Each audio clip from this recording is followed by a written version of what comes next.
Just so we're clear, Mason leaned forward, his tone slick with smugness. We wanted you to hear it straight, so there's no confusion later. Everything's going to us. His words landed like a slap in the face, knocking the breath from my lungs. The grilled rosemary chicken on my plate, Mom's so-called peace offering, suddenly tasted like ash. For a heartbeat, the only sound in the room was the dull hum of the city outside, bleeding in through the windows of their upscale Seattle condo. I looked across the glass dining table at Mason and Maya, my younger siblings, twins, both 29. They looked like two perfectly dressed villains in a family drama, lips curled, eyes glinting with triumph. Come again? I asked, my voice tight as I tried to keep it from cracking. Exactly what I said, Zoe, Mason replied with a shrug. Mom jumped in before I could respond. Her face, freshly Botoxed and expressionless most of the time, now held a sort of hardened conviction. Your father and I finalized the will. We thought it best you hear it from us.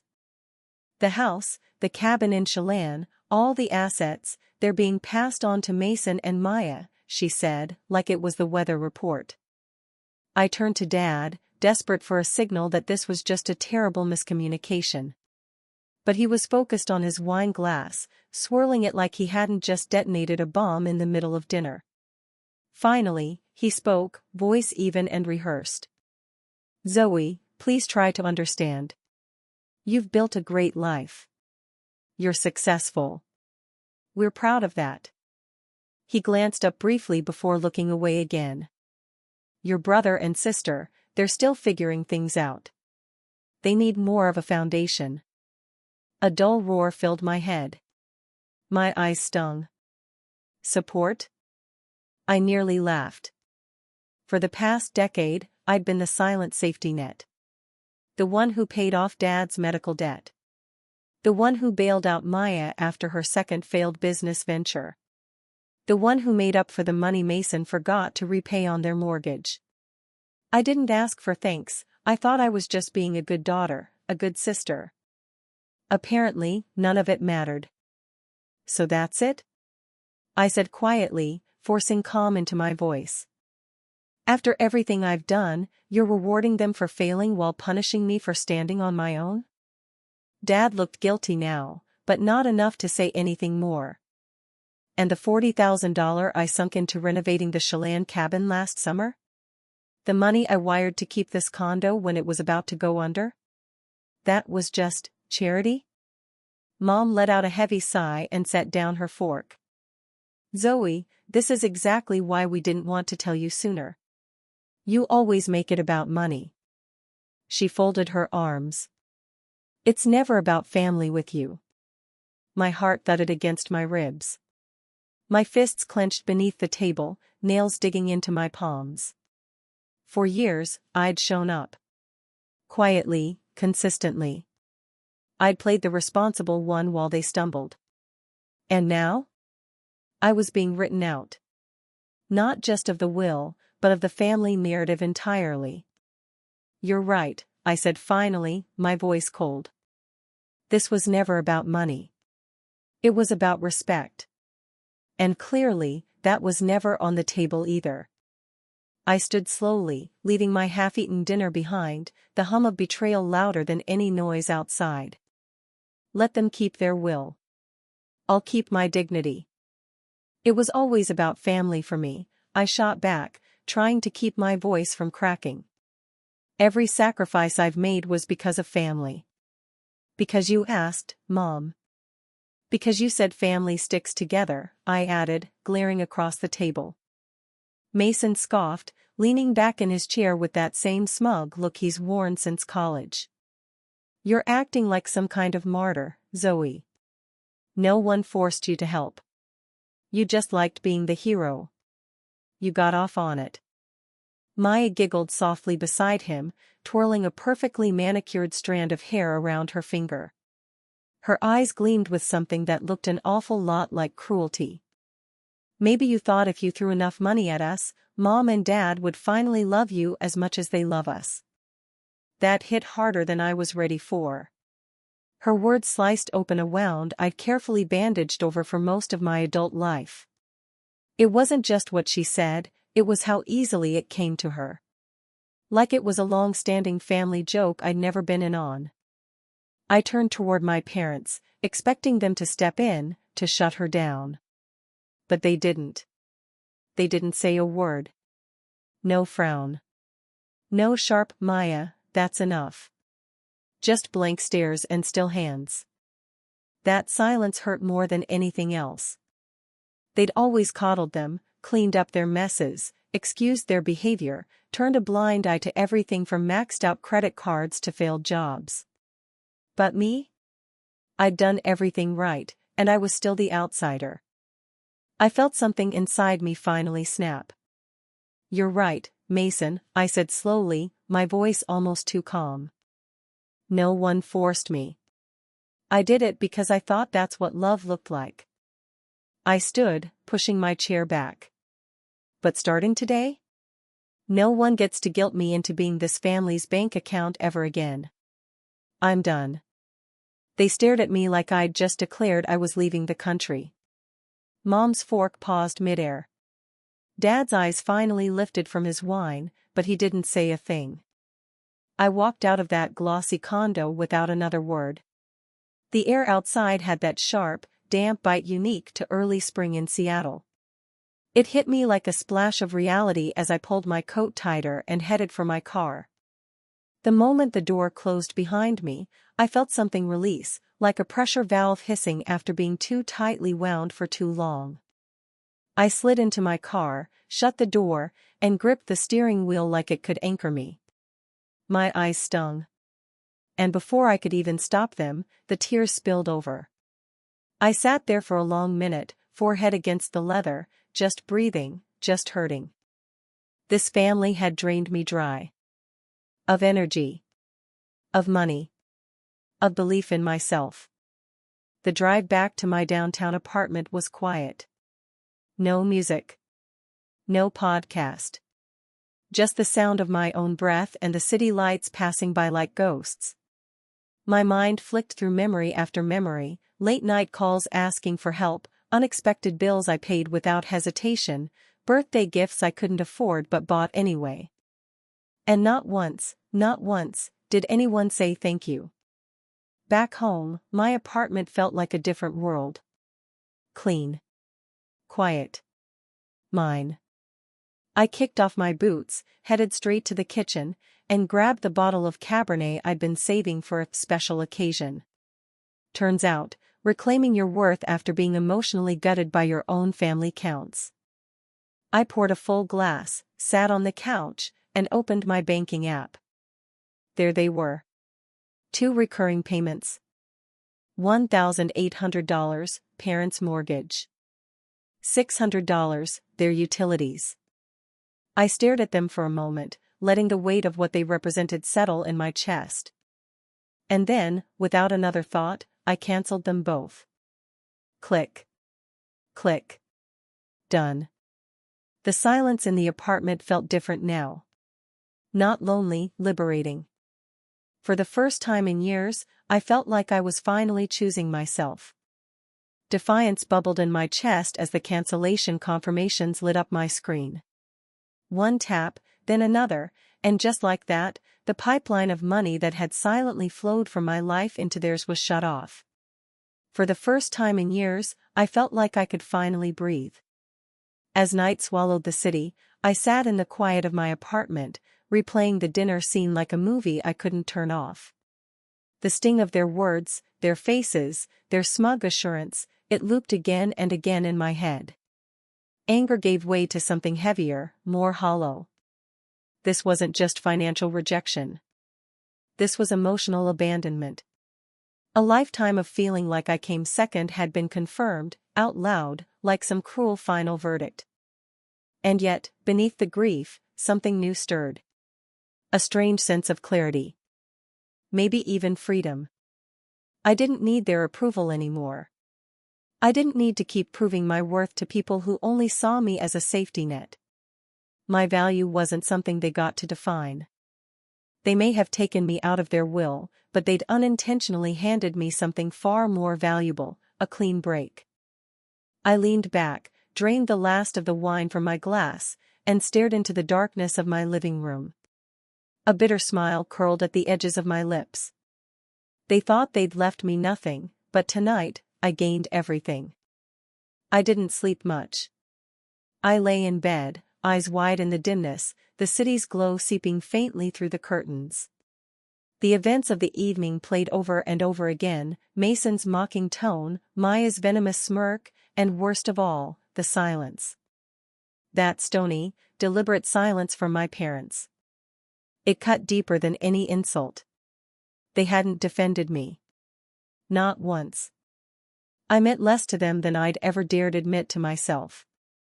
By sunrise, I was out of tears. I shuffled into the kitchen, brewed a pot of the strongest coffee I had, and sat at the table staring blankly at the mug as the morning news played on in the background. I didn't hear a word of it. I was too busy being haunted by memories, birthday parties where they forgot to invite my friends, school achievements brushed aside in favor of Mason's C- being an improvement, Maya's constant messes somehow always becoming my responsibility. Had I really been blind for so long? No. I'd just been hoping. Hoping that all the giving would eventually be reciprocated. That if I kept showing up, they'd see me. Value me. Love me. My phone buzzed harshly against the table, yanking me out of my thoughts. Mom. The screen flashed her name like a warning sign. I didn't answer. I couldn't. Not yet. The call went to voicemail, and a moment later, the alert blinked up. Against my better judgment, I tapped play. Zoe, stop being so dramatic, her voice snapped through the speaker. That familiar mix of guilt and disdain. Call me back. You know family doesn't treat each other like this. I let out a dry, bitter laugh. Family. Her favorite word. Her favorite weapon. Funny how family only seemed to matter when they needed something. When I needed support? Silence. I deleted the message without hesitation and set the phone down. I wouldn't be manipulated. Not again. Not this time. Over the next few days, the calls multiplied, Mom, then Dad, then Mason, once, and Maya, twice, both texts that just said we should talk. But I ignored them all. I'd wasted too many years waiting for that family to show up for me. Now? I was finally showing up for myself. First it was Mom. Then Dad. Finally, Mason and Maya took their turns, alternating between passive-aggressive lectures and thinly veiled guilt trips. None of them sounded remorseful. Just irritated. Annoyed that their money machine had stopped dispensing. After a particularly nasty voicemail from Maya, calling me jealous, cold, and self-absorbed, I'd had enough. I blocked all four of them. And in the sudden silence that followed, I felt something strange. Peace. Thin, unfamiliar, and delicate.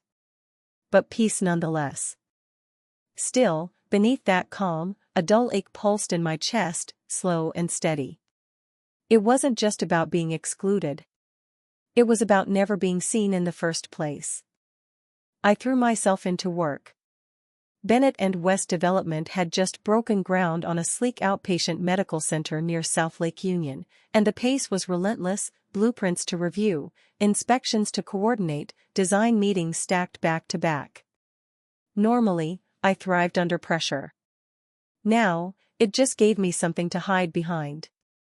I extended my workdays, volunteered to fly out to meet clients, even stayed late reorganizing site logistics that could have waited. Anything to avoid the stillness of my empty apartment after dark. 3 weeks passed. No calls. No texts. No drama. For a moment, I let myself believe maybe they'd finally let go. Then came the text. Family meeting tonight. 6 p.m. You owe us that much, Zoe. Sent from Dad's phone. No greeting. No signature. Just expectation. My heart thudded in my chest. Oh, you? I didn't owe them a damn thing. But something, curiosity, stubbornness, maybe just the faintest sliver of hope, made me reply. Fine. Pulling into their driveway felt like stepping back into a life that no longer fit. Mason's ridiculous orange BMW sat beside Maya's equally flashy white Jeep, 2 trophies for doing the bare minimum. I hesitated before knocking, my stomach turning. The house I once fought to save from foreclosure now felt like enemy territory. Mom opened the door with a forced smile. Zoe. Glad you came, she said, her voice clipped. Aunt Lydia's here too. I blinked. Aunt Lydia sat in the far corner of the living room, hands folded neatly in her lap, gaze heavy with concern. She rarely showed up for family drama. Her presence meant this wasn't just about talking it out. I sat down across from her. Mason and Maya entered next, arms crossed, glaring like I'd ruined their lives. Dad cleared his throat. We called this meeting to clear the air, he said, eyes hard. Your mother and I thought you'd come to your senses by now. Clearly, we were wrong. I clenched my fists. Come to my senses? My voice trembled. You cut me off completely after everything.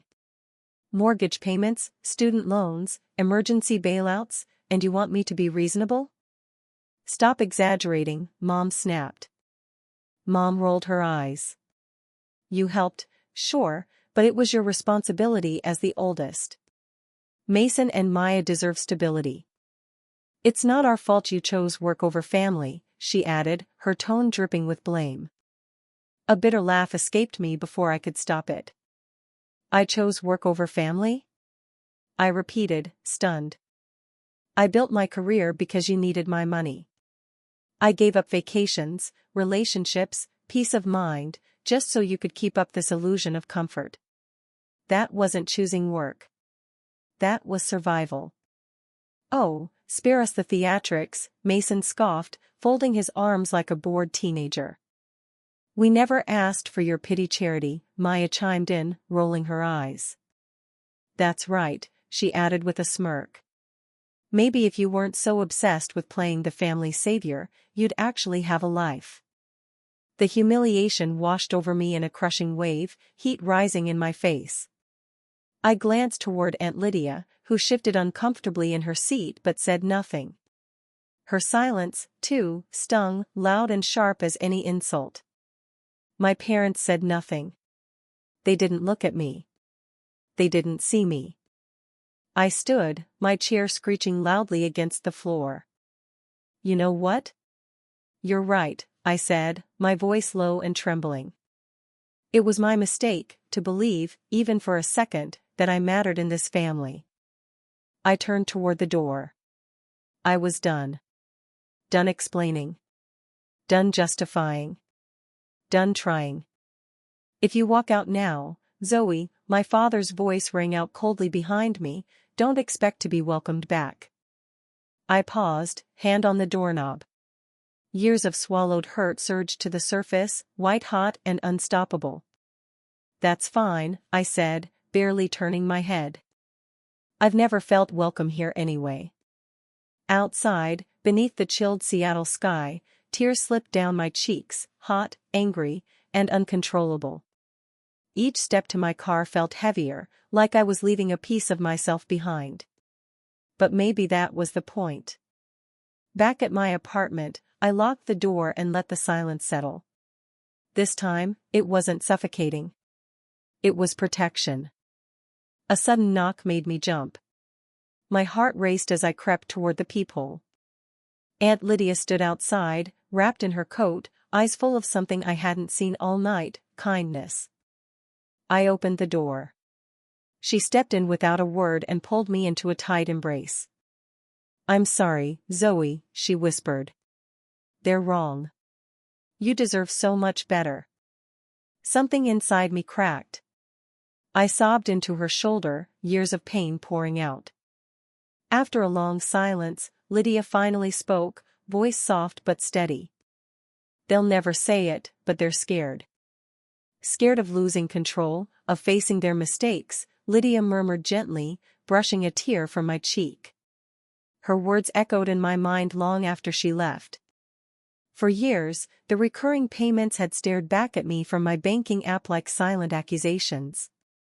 $1,800 for my parents' mortgage. $600 for utilities. Then there were the endless transfers labeled simply as family support or emergency, vague reminders of a one-sided generosity that had become expectation. My cursor hovered over the cancel button. My breath was shallow, fingers trembling.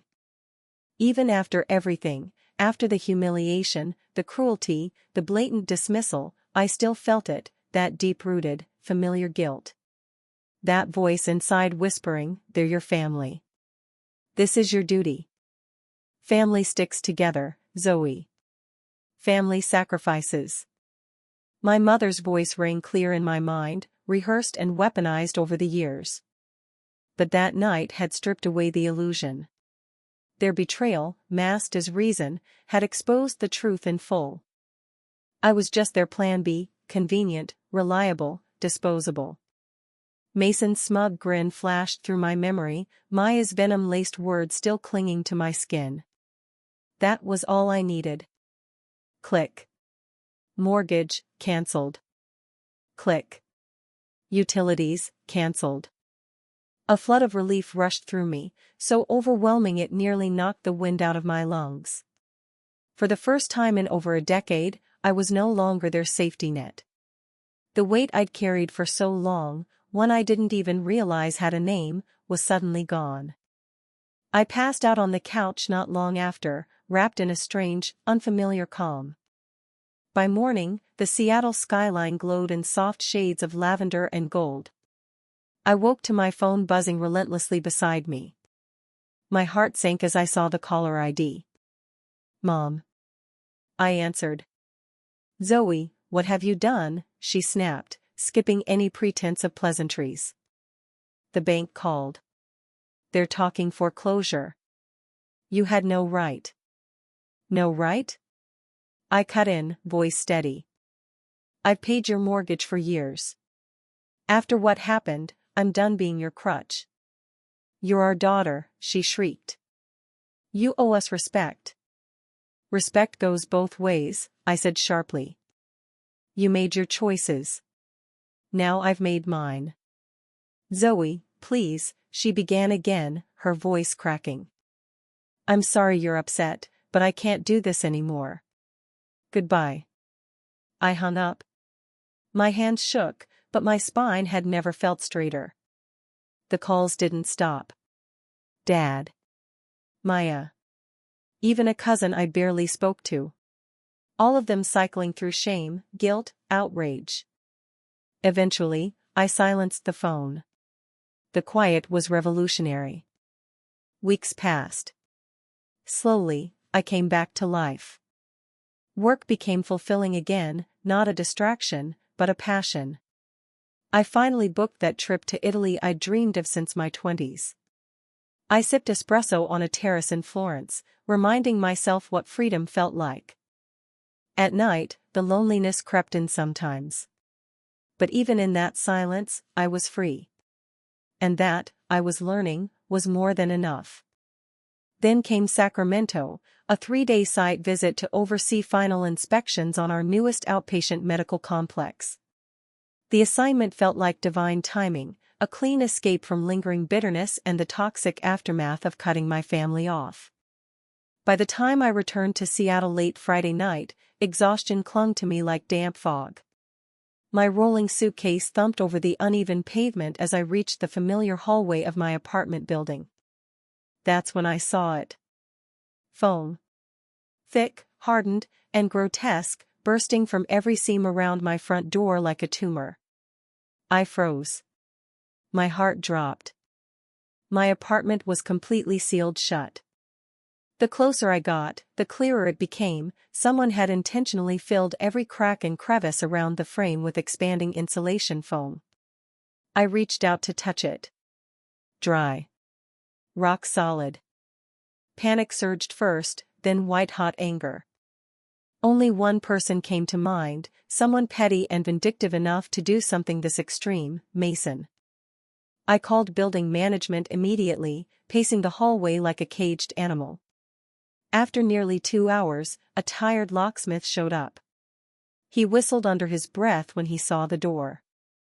"Someone really didn't want you getting inside," he muttered, chiseling away at the hardened foam with slow, careful precision. By the time I stepped into my apartment, it was close to midnight. I was wired, rage keeping me more alert than caffeine ever could. I sat down at my desk, breathing heavy, and pulled up the hallway camera feed I'd installed last winter after a package theft scare. My fingers trembled as I fast-forwarded through the footage. And then, there he was. Mason. Baseball cap pulled low.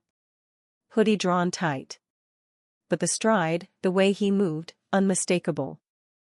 I watched in horror as he sprayed the foam with methodical glee, like it was a game. His smile, smug. Malicious. This wasn't a tantrum. This was targeted, intentional cruelty. Tears pricked at the corners of my eyes, but I forced them down. I saved the footage, my hands shaking, and stared at the screen for a long time. Could I really report my brother? But this wasn't just about me anymore. This was harassment. Destruction of property. A line had been crossed, and if I let it slide, he'd only go further. I called Aunt Lydia. "Zoe," she said gently. "If you don't hold him accountable now, you're telling him this behavior is okay. Protecting him isn't love. It's permission." Her words anchored me. The next morning, I filed a police report. I handed over the footage without hesitation. The backlash came fast. My phone exploded with voicemails, Mom calling me heartless. Maya saying I was blowing things out of proportion. Dad calling me a traitor. But behind their fury, I heard it clearly for the first time: fear. Because now they knew, I wasn't afraid of them anymore. And Mason? He was facing real consequences. Charges. Restitution. Accountability. At long last. Dad finally called. His voice was brittle, stretched thin beneath a forced layer of calm. "What will it take, Zoe, for you to drop the charges?" I didn't hesitate. $3,000, I replied flatly. "That's the exact cost of repairs." There was a pause. Then a bark of indignation. "That's extortion." "No," I said, my voice low and steady, surprising even myself. "That's called consequences. Mason vandalized my home. He either pays, or he faces the charges. His choice." Dad hung up without another word. The next morning, the transfer came through. $3,000. Labeled bitterly, final payment. There was no apology. No message. Just cold, transactional closure. But still, something surged inside me. Not victory, exactly. But validation. For once, I wasn't the one compromising, bending, absorbing the blow. They had crossed a line, and I had drawn one in return. And they knew it. Mason's childish act of vandalism hadn't shattered me, it had solidified me. Standing in the doorway of my now fully repaired apartment, I breathed deeply, taking in the quiet. The paint was fresh. The locks were new. But more importantly, so was I. They had broken something, yes, but it wasn't me. If anything, they'd freed me. And for the first time, I finally felt like my life was mine. After that, the silence came. No calls. No texts. Not even Maya's usual snide comments. At first, it was a relief, space I hadn't realized I so badly needed. But then, as days turned to weeks, the quiet began to feel heavy. Cold. My parents had made their choice. And once again, I wasn't the one they picked. The rumors started soon after. Aunt Lydia called one night, her voice soft but urgent. "Zoe, your mom's been talking. She's telling everyone you abandoned them. That you're trying to make them homeless." My chest tightened. "That's not true," I whispered. "They left me no choice." "I know that," Lydia said gently. "But others don't. They think you're selfish. That you cut them off out of spite or greed." The words hit like a punch. All those years, quietly paying bills, postponing my own dreams, carrying their weight, and now I was the villain? I paced the living room, fury and heartbreak boiling beneath my skin. No more. I sat down at my laptop, hands trembling but determined. I poured it all out, every sacrifice, every payment, every moment I'd swallowed my pain. Mason's vandalism. Maya's manipulation. My parents' silence. I hit post. Within minutes, the response was electric, comments flying in, divided and fierce. Some supportive, others defensive. But one thing was certain. My silence was over. Some of the comments were filled with shock and sympathy, people horrified that I'd been taken advantage of for so long. Others, though, weren't so kind. They accused me of being dramatic, of airing private family matters in public, as if silence had ever protected me. Then came Mom's voicemail. "How dare you humiliate us like this? You have no right." Her outrage hit like a spark to dry timber, and something inside me snapped. I didn't hesitate, I called her back. "No right?" I said, fury rising with every breath. "You lied. To everyone. After everything I've done, you painted me as selfish, just to protect your image? You abandoned us," she hissed. "All because we chose to support your siblings, who needed it more." I gripped the phone tighter, my voice shaking. "You abandoned me the moment you decided none of it mattered, none of I mattered. You taught Mason and Maya that entitlement is love. And now? You're watching the consequences play out." There was a long silence. Then, cold as ice. "You've destroyed this family." "No," I whispered. "You did that yourself." I hung up. My heart thundered. My hands trembled. Tears stung my eyes. Was I wrong? Had I truly shattered something that could have been saved? My guilt rose like a tide, dragging me under. A knock at the door snapped me back to the present. I opened it to find Aunt Lydia, her face lined with quiet worry. She didn't say anything at first, just pulled me into a warm, steady hug. "Zoe," she said softly as we sat, "your post changed everything. A lot of people finally understand what's really been going on. Your mom hid the truth. They didn't know." I let out a breath I hadn't realized I'd been holding. "Does it even matter anymore?" I asked, voice cracking. "Yes," she said firmly, gripping my hand. "You mattered all along. And you still do. You deserve to be seen, for everything you've done." Her words rooted in me like seeds, small but steady. For the first time in years, I didn't feel like I was carrying it alone. A few days later, my phone buzzed. "Maya." A text. "Thanks a lot. Everyone hates us now. Hope you're proud." I stared at it, feeling oddly detached. For so long, I'd lived for their approval, desperate to earn a love that always came with strings. Now? I typed without hesitation. "I'm done apologizing for your choices. Maybe now, you'll finally learn what responsibility looks like." And I meant every word. She never replied. Weeks passed, and the judgmental whispers from extended relatives slowly lost their sting. The noise faded. So did they. My parents, stripped of their safety net, struggled without my help. Dad took a part-time job at a local hardware store. Mom picked up hours at a boutique downtown. The debts they'd long ignored could no longer be pushed aside.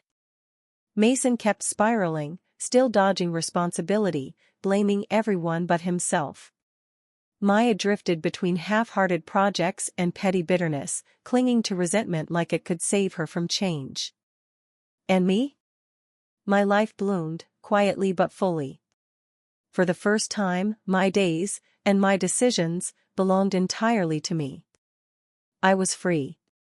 Not just from their financial burdens, but from their emotional grip. I'd survived the betrayal, the gaslighting, the loneliness. And on the other side, I found something powerful, myself. They thought leaving me out of their will would break me. Instead, they gave me the greatest gift they never intended, permission to walk away. 6 months passed, and their shadow loosened its hold on my daily life. The silence that once stung began to soothe. The sharp ache of broken bonds dulled into something softer, a quiet reminder of battles fought and boundaries drawn. I focused on my career, poured myself into the parts of life that gave back. And it worked. I earned a promotion, corner office, 6-figure salary, leadership role.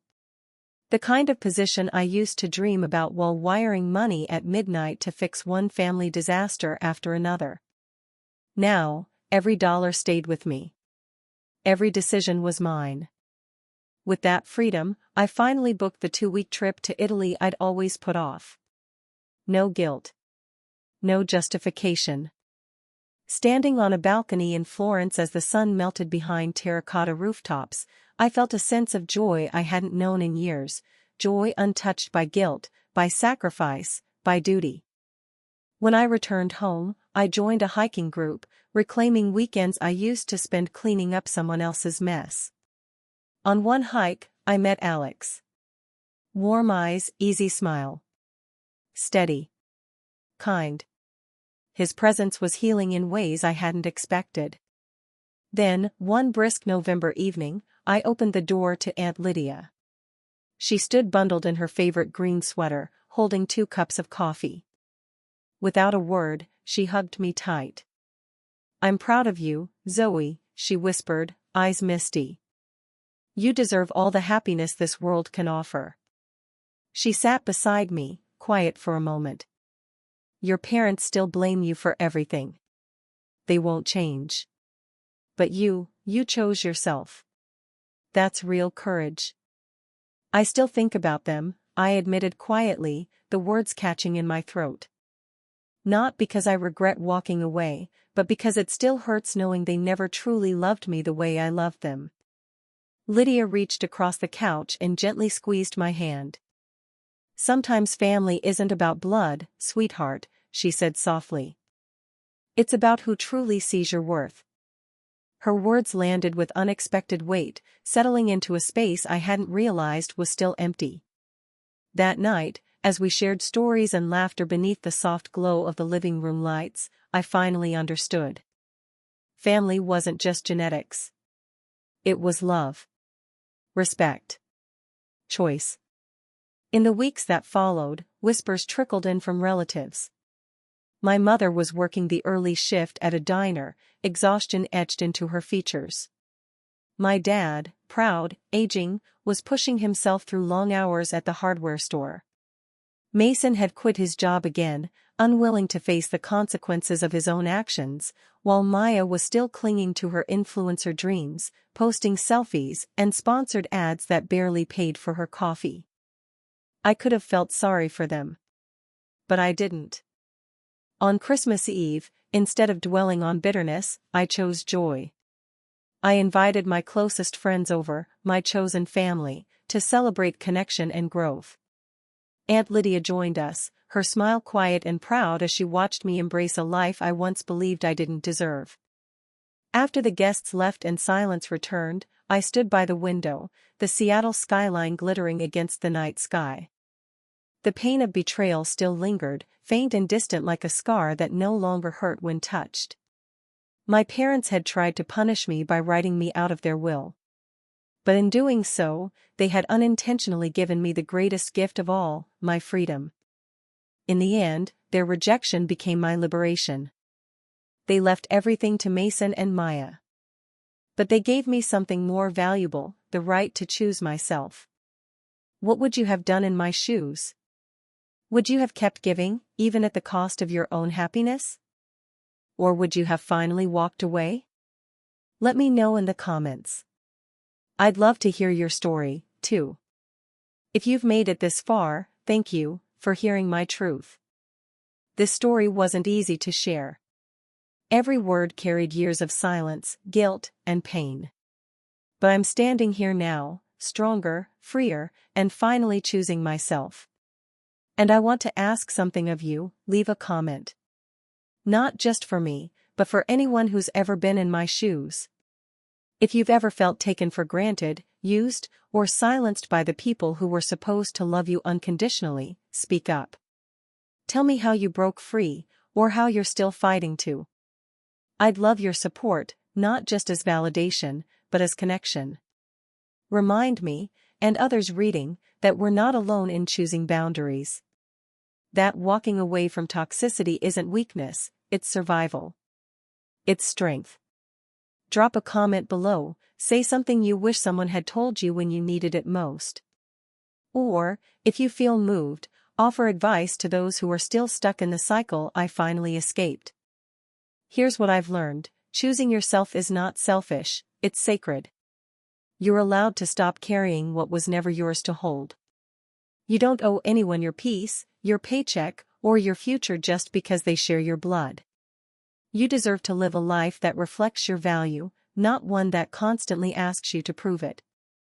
And if you're still struggling, still torn between obligation and self-respect, hear this from me: it's okay to walk away. You are worthy of love that doesn't come with conditions. You are allowed to outgrow people who refuse to grow with you. So please, comment, share your story, support someone else. Because the more we speak, the more we heal. And healing is something we all deserve. With love, Zoe.